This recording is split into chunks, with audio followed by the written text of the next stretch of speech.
They just keep getting better and better. How do you guys do this? I don't know. I have to say, it seems so unusual that a film franchise, the films get better as they go along. It's usually like they get worse, but we seem to be going that way, so I'm happy. And I feel like this is significantly better. Like, it's not just kind of like, I feel like the other one's kind of like gradually, whereas the last two I feel like are just on a totally different plane. They're just but also, you know, you guys are giving it your all. You know it's coming to an end, and the material is just so rich and amazing. Yeah. You're out of your element. You're not in Hogwarts, so there's so much to work with. Did you find that, you know, it was just a huge challenge doing these and shooting them both at the same time? Yeah, and it was a huge challenge. Doing even just one Harry Potter film is exhausting, let me tell you. Doing two back to back, by the end of it we were all on our knees, you know, we were really struggling. But I feel like in a way they have so much energy and momentum because we did them both at once and it was all mad and we were shooting from one movie and then going to the part two and it was all just kind of crazy. But somehow it seems to have come out really well, so we were obviously doing something right. Oh yeah, I'd say. And of course, you know, that scene, the forest scene, when you guys are racing, you know, Daniel says he's the fastest. I don't know, you look like you were going pretty fast there.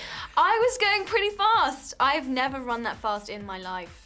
We were just really going for it, and Dan and I are pretty competitive, so we turned it into a bit of a race. But it was hard because we all got started off on different marks. We could never really tell who was running the fastest, but I think it was me.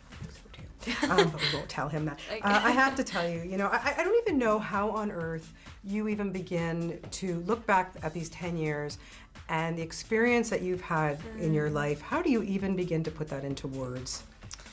It's very strange trying to answer questions about it because a lot of the time I don't have answers. People are like, you know, what is your life going to look like when this is over? And I'm like, I have no idea. You know, this has been all I've ever known. This is how I grew up. I can barely remember my life before Harry Potter. So I've got a lot to figure out. It's been huge. It's been huge. Yeah, and just an amazing, the people that you've met, the friends that you've made. The places I've traveled, the experiences I've had, it's been amazing. Yeah. I'm so thankful that I've had such a unique life and such a unique chance and experience, and it's been absolutely amazing. There's so many wonderful scenes in this film, and I could talk forever, but one that really stood out for me and touched me so deeply was the dancing scene between you and Daniel in that tent. I don't know, for me, it just, your friendship, or it was on your faces, like your real life, R-E-A-L, was going into your R-E-E-L life. Did you find that, especially with the three of you and how close you've become, that this was really a friendship bond more than anything? It's funny, David really wanted us to use that. He was like, come on, you guys have grown up together. You are like brother and sister. Like, bring that to the roles, bring that to your work. And we did. And I think thank you, as you said, I think you can see that. It's funny, when we shot that scene, the crew are very divided about it. Some of the crew were like, they didn't really get it. They weren't really sure if it was going to work, and then other members of the crew loved it. But generally, the response we've had to that scene, because obviously it was just written for the movie, it's not in the book. The audience members seem to love it, and I think it's important to have that moment of, you know, just a break from the intensity and the stress and the worry and everything. They just need to have a moment where they can just be kids and just be silly and stupid and just have a nice time together. Especially for you too, like, how do you, put your real life aside and just, especially growing up since you were 10 doing this, and when did you have a chance to be a kid and be silly, and, do you have those opportunities? I mean,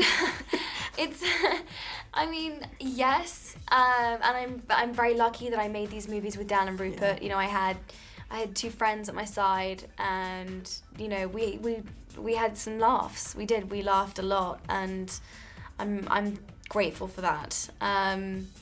But yeah, I can relate to that feeling, definitely. I can't imagine what the last day of shooting was like. Can you take me back?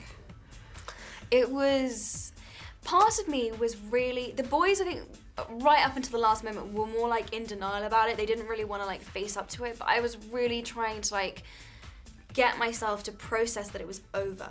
it was like a really hard thing to do because we're so used to having these breaks and then coming back, and you know, it'd be very easy for me to tell myself, oh, it's not really over. But I really wanted to feel completed. I wanted to be upset because I wanted to feel like I could move on, you know? And move on, you did. You cut your hair. Was that like the day after you finished shooting? No, that would have been too much. That would have been overload. I think I took like 3 weeks or something, and then I cut it off. Yeah. Well, like I say, it looks fantastic. Thank wow. you very much. So how's school? How's that going? You know, I just have a son that started university this year too, and yeah. It's a big challenge, I would think, huh? It is. It was a big. There were times when I was like, oh my goodness, because I was going to university, living in a foreign country, still juggling doing Harry Potter at the same time. And there were times where I was just like, oh, this is just too much. This is really hard. But I'm so grateful that I stayed and that I went in the first place because, you know, sophomore year, I'm having such a great time. I have such a great group of friends.